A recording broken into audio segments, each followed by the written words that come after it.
ഈശോയിലെ സ്നേഹം നിറഞ്ഞവരെ, ഇന്നത്തെ സുവിശേഷത്തിന്റെ ആരംഭത്തിൽ നമ്മൾ കാണുന്നത് ഈശോയെ എങ്ങനെ വാക്കിൽ കൊടുക്കാം എന്ന് ആലോചിക്കുന്ന ആളുകളെയാണ്. എങ്ങനെ ഇവനെ വാക്കിൽ കൊടുക്കാം.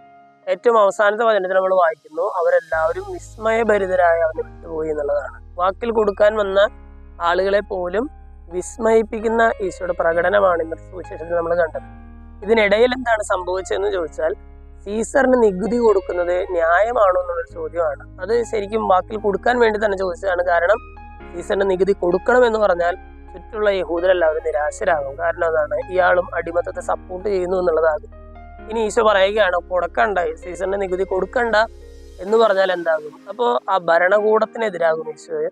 അപ്പൊ അതുകൊണ്ട് തന്നെ വേണമെങ്കിൽ ഈശോയെ അറസ്റ്റ് ചെയ്യാൻ വരെയുള്ള ഒരു വഴി അവർക്കുണ്ട് എന്നുള്ളതാണ്. ഈശോ ബുദ്ധിപൂർവ്വം ഉത്തരം പറയുകയാണ്, സീസറിനുള്ള സീസറിനും ദൈവത്തിനുള്ളത് ദൈവത്തിനും കൊടുക്കണം എന്ന് പറഞ്ഞാൽ വളരെ ജ്ഞാനത്തോടെ വിവേകത്തോടെ ഉത്തരം പറയുകയാണ്. നമ്മളൊരു ഇന്നത്തെ സുവിശേഷ ഭാഗം ചെയ്യുമ്പോൾ നമ്മൾ ആകെ ഒറ്റ കാര്യത്തിന് വേണ്ടി ചിന്തിച്ചാൽ മതി, പ്രാർത്ഥിച്ചാൽ മതി. ഈ ഒരു വിവേകത്തോടെ തീരുമാനം എടുക്കാനുള്ള ഒരു കൃപയ്ക്കായിട്ട് പ്രാർത്ഥിച്ചാൽ മതി.